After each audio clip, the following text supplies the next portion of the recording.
Hola, ¿qué tal? Nu tātad šodien es pastāstīšu mazliet par to, kur nu tagad es īsti atrodos un kā tad es tieši šeit nokļuvu. Kā jau katram vidusskolas beidzējiem, arī man bija pilna galva ar jautājumiem, kur nu man tagad doties. Augstskolā, varbūt strādāt, vai varbūt kaut kas cits. Bet man šis jautājums tik visai ātri atrisināts, pateicoties Liepājas jauniem vanagiem. Es atradu unikālu iespēju doties Eiropas brīvprātīgajā darbā, jeb EVS, European Volunteer Service, kur dodies sev izvēlētā valstī strādāt organizācijā, sev tīkamā projektā, uz ko tu arī pats piesakies. Manā gadījumā 2 projektos, bet par to mazliet vēlāk. Tātad es sakrāmēju savus mantiņus un 2 nedēļas pēc vidusskolas beigšanas balvas devos uz visgodāto Spāniju, kur, ja godīgi, man bija tāds maziņš sapnīts, kurš kādreiz gribēju doties mazliet vairāk par brīvdienām.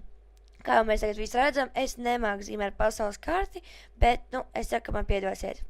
Kur no Rīgas es devos sākumā uz Katalūniju, kas ir mazliet vairāk ziemeļos. Un pēc tam, kur es esmu tagad, Cartagenā, Mursijas reģionā, kas ir mazliet vairāk dienvidos.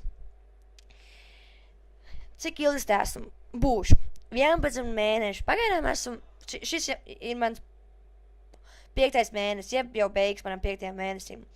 Šeit Spānijā es strādāju 2 projektos, jeb īstenībā pirmais man jau ir beidzies. Pirmais projekts man bija 2 mēneši Katalūnijā, kur es dzīvoju mazā pilsētiņā Solsonā. Tagad esmu savā 9 mēnešu projektā, kas atrodas Mursijas reģionā Cartagenā. Tieši tā. Man vēl atlikuši 7 mēneši. Izklausās visai traki, vai ne?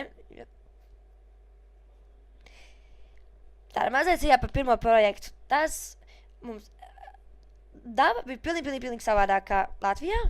Visapkārt bija kalni un bija ļoti silts, jo tajā projektā es biju jūlijā un augustā. Strādāju bērniem nometnītēs.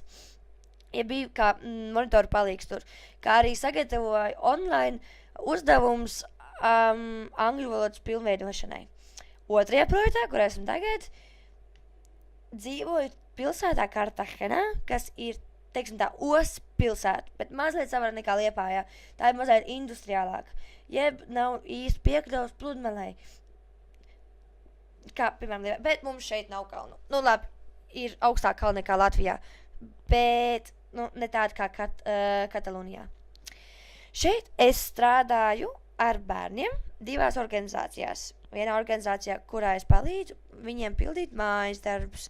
Cik man sanāk ar savām spāņu valodas zināšanām matemātiku, angļu valodu un rakstīt burtiņus un cipariņus, jo vecuma grupas ir ļoti dažādas, sākot no 5-gadīgiem bērniņiem līdz 11, 12. Otrajā organizācijā es strādāju ar tiem saucamiem delikātiem bērniem, jeb viņi sauc, jeb tie, kur ir izgrūvā uz narkotikām un alkoholu, kur palīdz vadīt aktivitātes. Otrais projekts ir, kurā mēs strādāju šeit, Bolsa de Idiomas, kas ir neformālā valodas apmaiņa. Mēs šeit kopā esam 6 brīvprātīgie.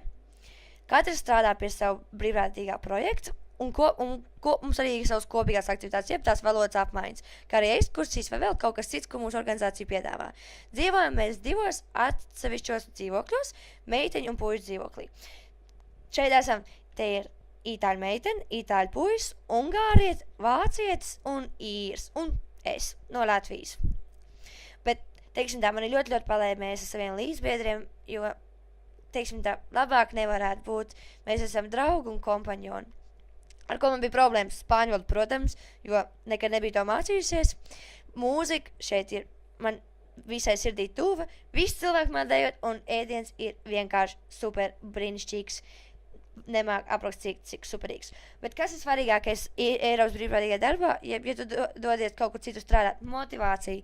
Un tā pagaidām man ir ļoti augsta. Un esmu šausmīgi priecīgi par šo iespēju.